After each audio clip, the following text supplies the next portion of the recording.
حاضرین کرام، پہلے تو میں یہ گزارش کرنا چاہوں گا اپنی ماں بہنوں سے، بچوں سے کہ آپ حضرات خاموشی کا ماحول بنائیں۔ پروگرام کو شروع کرنے کے لیے خاموش ہونا ضروری ہے۔ آپ حضرات خاموش ہو جائیں، ادھر کے بچے خاموش ہو جائیں تو تھوڑا اچھا لگے گا۔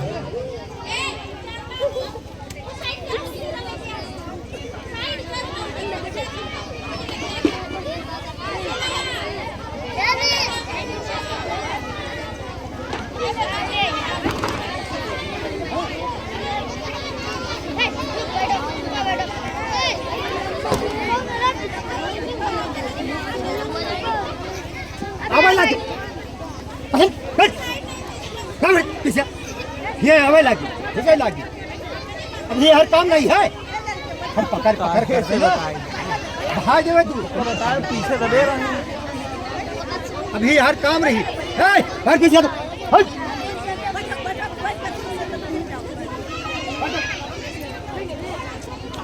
کرنا چاہتا ہوں۔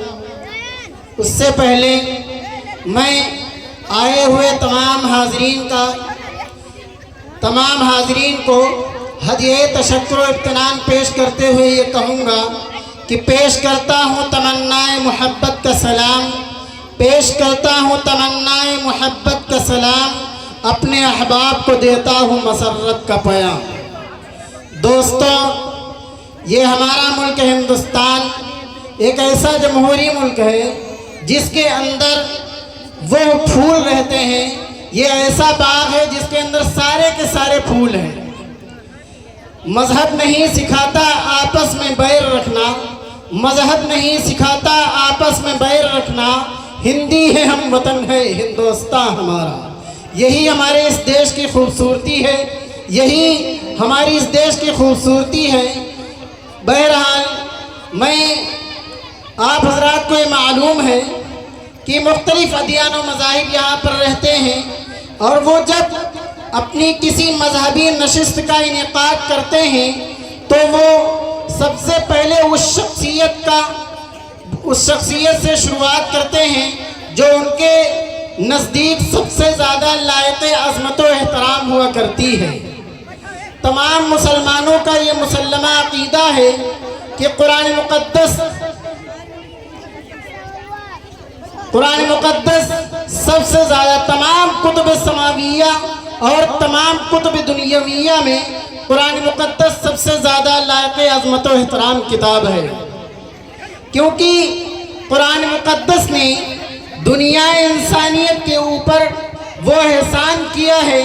کہ تڑپتی اور بلکتی ہوئی انسانیت کو نشان منزل بتایا ہے۔ قرآن مقدس وہ کتاب ہے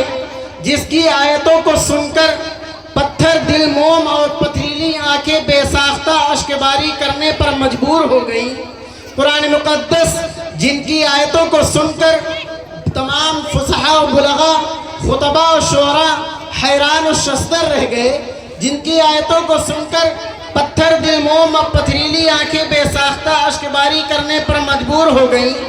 حضرت عمر جیسے جلیل القدر اور جلالی شخص نے بھی جب قرآن مقدس کی آیت طٰہٰ مَا أَنزَلْنَا عَلَيْكَ الْقُرْآنَ لِتَشْقَىٰ سے شروع کرتے ہیں اور وَأَنَا اخْتَرْتُكَ فَاسْتَمِعْ لِمَا يُوحَىٰ إِنَّنِي أَنَا اللَّهُ لَا إِلَٰهَ إِلَّا أَنَا فَاعْبُدْنِی تک پہنچتے ہیں تو حضرت عمر جیسے جلیل القدر اور جلالی شخص کا بھی پتھر دل موم ہو جاتا ہے، اور وہ ایک کہہ اٹھتے ہیں کہ مجھے اس ذات اقدس کی طرف لے چلو جو کائنات انسانیت کو انسانیت کی راہ دکھانے کے لیے آئی ہے۔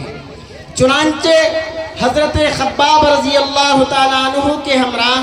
پیغمبر اسلام صلی اللہ تعالیٰ علیہ وسلم تک پہنچتے ہیں